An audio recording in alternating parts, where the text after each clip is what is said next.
All right, we were at 2174 Seneca Ridge, Avalon. Out here, we had a repair estimate written for 3 shingles, I think. That being one of them. Now, when I was on site with the adjuster, Mr. Tim Sharp, which I liked him, he's very knowledgeable, but he said that if there was anything else I wanted him to put in his report that I could point it out. I walked up to a couple of them, kind of like this one right here, and said, hey, you know, if it's got what looks like thermal cracking, but it's also unsealed, are you going to count any of that at all? He said if it had thermal cracking, he wasn't going to address it. So I said, okay, never mind. Not going to waste my time. So I'll leave this up to the review of the desk. You know, these are the shingles that were in question on the day when we were on the roof together. This one looks like it's resealed down a little bit more, but it's got thermal cracking. This one also has creasing, but it's got thermal cracking all over the place. These are the exact ones I was asking if he would count them. He basically told me no. So we got the one missing over there. I'm gonna do a walk around that one too. Like, I don't know which, none of these are marked. I'm just walking the roof and looking.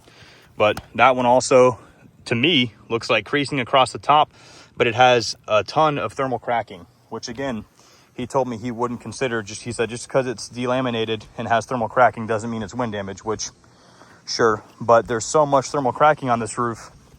The majority of the shingles that are unsealed, like this might not even be, yeah, it's not even unsealed, this one, but that's what the thermal cracking looks like. Now, if there's shingles that appear to have creasing and or thermal cracking on here and they're unsealed, to me, it kind of makes sense that they be counted as wind. Because like, look, this isn't unsealed either. It's got thermal cracking across it. So to me, if there's shingles that do have thermal cracking but are unsealed, why wouldn't they be counted? Like that one isn't unsealed either. That one is thermal cracking across, which I think he had 2. That one, the one missing, and then one on the back on this slope. Can't really remember, but that one also has a nail pop and it's not unsealed. So to me, if it's thermal cracking and it's unsealed, it's probably wind damage that did it. But either way, there were tons on this roof. My first inspection, I think I had like 18 or 20 on the front that had thermal cracking, but that were unsealed, you know, supposedly due to the wind. But we're not here to discuss thermal cracking or wind damage. We're here to perform a repair on the roof to see if it is capable of being brought to pre-loss condition by means of a repair. Now, I also had this conversation with Mr. Sharp on the roof, and he told me that that's not taken into consideration because it's considered wear and tear. I'm not a PA. I'll leave that up to you guys, but I've probably worked 1,000 repair video claims, and every single time, whether it gets handled at the desk level, the management level, litigation, PA, appraisal, it most certainly has been included in the review of the claim, whether we're going to cause more damage to the shingles surrounding this one or not. I'll also say that Mr. Sharp did confirm that if the roof was deemed unrepairable, they would pay for that slope. Mind you, he put two shingles on this slope. He said if I could prove the front wasn't repairable, that they would write for the full one, but then proceeded to say that if we had proved the back slope, which there's one shingle, wasn't repairable, that we wouldn't pay for the whole roof off one shingle, which, by the way, there's only 2. So some weird stuff there. Again, you know, I know Tim's probably going to review this. I like Tim. I don't like butting heads, but I have to do my due diligence as the contractor to perform this repair. I just so happen to be a little more experienced, I think, than most contractors. If I destroy these shingles, which while taking infinite care, again, something Tim said, he said, oh, be careful then. I'm careful on every repair. This is going to be about a 15, 20 minute long repair video for this one single shingle as I take care not to cause any more damage. And we're going to see stuff like split tearing. We're going to see matting transfer. We're going to see nail pull through. We're going to see cracking, creasing. All of those things eliminate this from being a roof that we consider repairable. This is a 20-year-old, 20-year shingle. It can't be repaired. The argument that it's wear and tear has nothing to do with whether it's repairability. This claim was filed due to wind damage. You guys open coverage for wind damage. This is to determine whether or not we can make this homeowner whole by means of a repair or not. I'm going to pass the camera over. It's already recording. Don't press anything. Come over right here. We got good overview. It's like 90 degrees today, scalding hot. The weather's perfect for a repair attempt, so we're going to get started. Time mark 4:45. Okay, so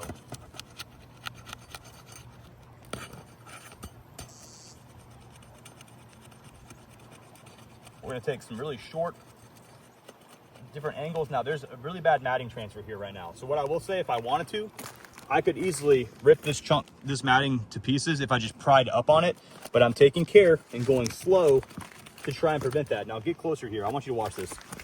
As I pry up, you can see the granules being punched off the top because of how brittle these shingles are. The bottom of this mat is being ripped. I mean, I've already torn through it, and you can watch the video and see how careful I'm being. These shingles are way too brittle to endure any kind of repair. Yeah, here we are on this hot roof having to go through and show this. Now I've got one single tab unsealed. Let's go ahead and that's a huge chunk of matting. Now, if you can see the bottom side of it, all this matting hanging off, that took what, a minute and a half to get one shingle unsealed? I mean, come on. It's just too obvious. We're gonna keep going for the sake of the video for you guys. We're gonna go slow, we're gonna be careful. I can hear the mat chunking and tearing right there too.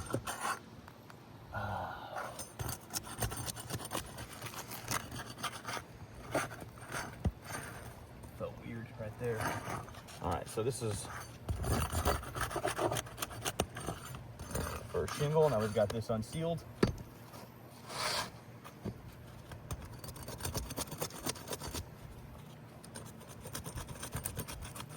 Now we are being as careful and slow and steady as we can. And this is another one, dude. This matting right here is completely bonded with what's below it.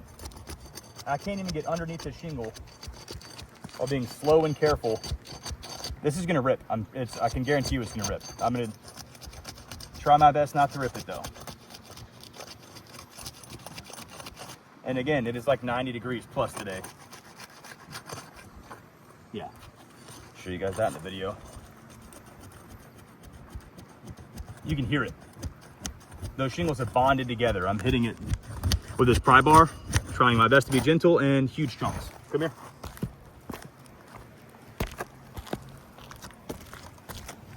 This is what's happening. Gigantic chunks coming out of the shingle mat above it.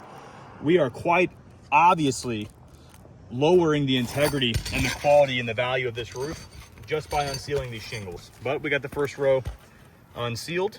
We're gonna move to the second row. Mind you, we've only started unsealing, and we're seeing it on every single one.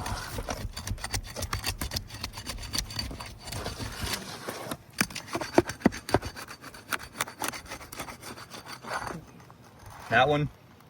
Oh wait, this too. Tim said, look at this, this is beautiful. Tim said if there was debris under the shingle, that would be considered wind damage too, and that it wasn't repairable, that the roofing system was compromised. There is, look at this debris right here, tons of it. Tons of debris getting under the shingle. And that one wasn't even unsealed, man. Who's got a nail pop on it? Yeah.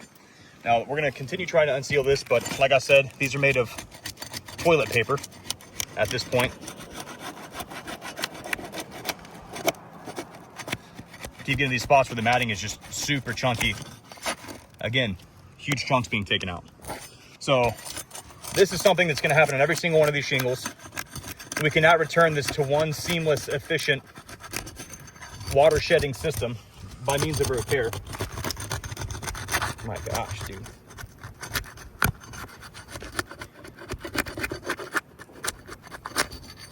So again, there too. So we've got them all unsealed. We're gonna start the process of removing the nails.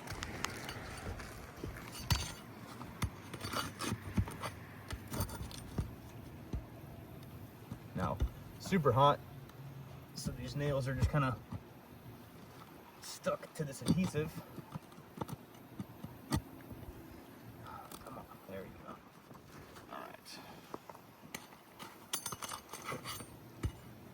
God, it's burning my hand. With gloves on. Try to keep it out of the sun if you can keep it in your shadow. You're good? You recording? Yep. All right, so iPhone overheated because it's so hot out here. Frying up on the shingles to get these nails out. You can see this huge chunk, this huge tear right here. Again, these shingles are completely past their functionality. They're completely too brittle to do any kind of repair on. This is nail pull through. So that means it's just the shingles are so brittle that the nails are just quite literally tearing through the shingle whenever you pry up on them. Look, I didn't even have to do anything on this one. I didn't even pry up on it and it's already torn through the shingle. This is kind of a joke. That one didn't pull through. Hooray. God, my hands are burning. All right.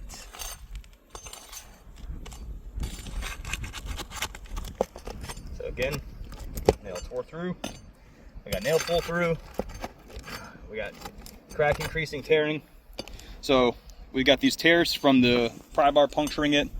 You can't see it yet because we haven't even had to lift the shingles hardly at all. And there's a bunch of thermal cracking, but you're going to be able to tell very easily that these shingles are being damaged by us simply prying up on the nails. And then once again, when we have to reapply them, it's only going to make it worse. Again, dude, I barely lifted these shingles up and the nails pulled all the way through.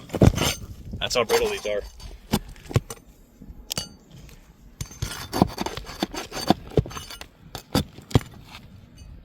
Again, the iPhone overheated. Yeah, Why I had we to switched switch phones. So. And now and again too, like, can't even get the nails out. All right, one more. Yep. Let's see if I can get this out without having to pry up. Got it. All right, so one thing we're gonna look at real quick, all this matting, all these holes from the nails literally pulling right through the shingle. You've got significant matting transfer, you've got tears in the shingles, you've got cracking increasing, you've got significant nail pull through. This is quite honestly one of the easiest repair attempts I've ever done to show that a repair is not possible. Yeah, I know it's hot.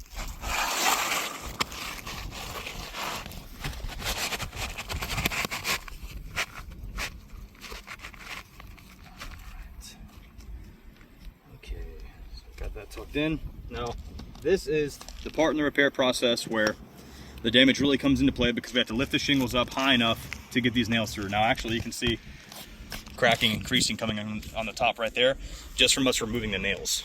So, again, we're only going to lift this up as much as we absolutely have to.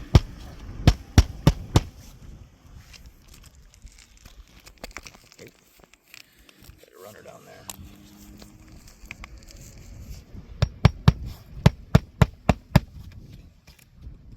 Shingles are burning my skin.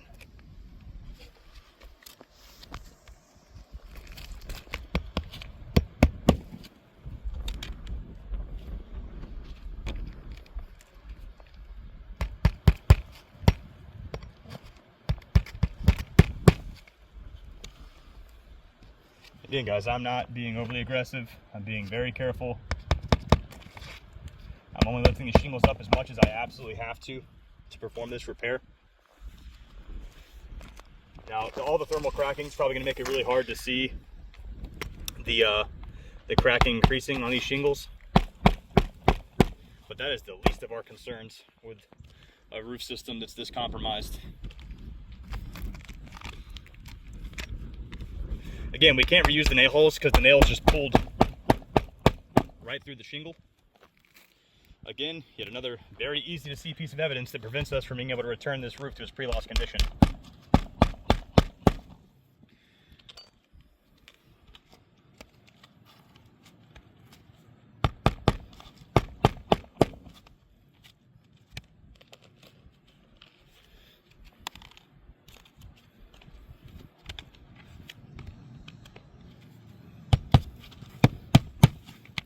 All right, so we've completed the attempted repair.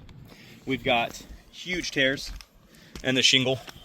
Now in the areas that didn't happen, we had huge chunks of matting that came up. You can see them on the back of that shingle. All those fibers. That's gonna stop the shingles from ever sealing again. It's never gonna be able to return to pre-loss condition with a repair. And doing this one repair, we've now damaged 1, 2, 3, 4 other shingles, to the point to where it's now lower quality, lower integrity, and a lower valued roof. A repair just isn't feasible on these. I've done this dance 1,000 times.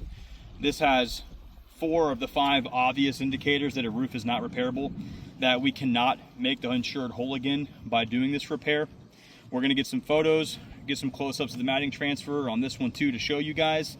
This should be a no-brainer. I don't see how anyone could come back and watch this video and say, no, the roof is just as good as it was prior to the loss, when quite obviously it's not anywhere near as good as it was prior to the loss. So we're gonna let you guys review this. Tim said they just send everything to me anyways, so I'll probably just send it directly to him, let him give his opinion.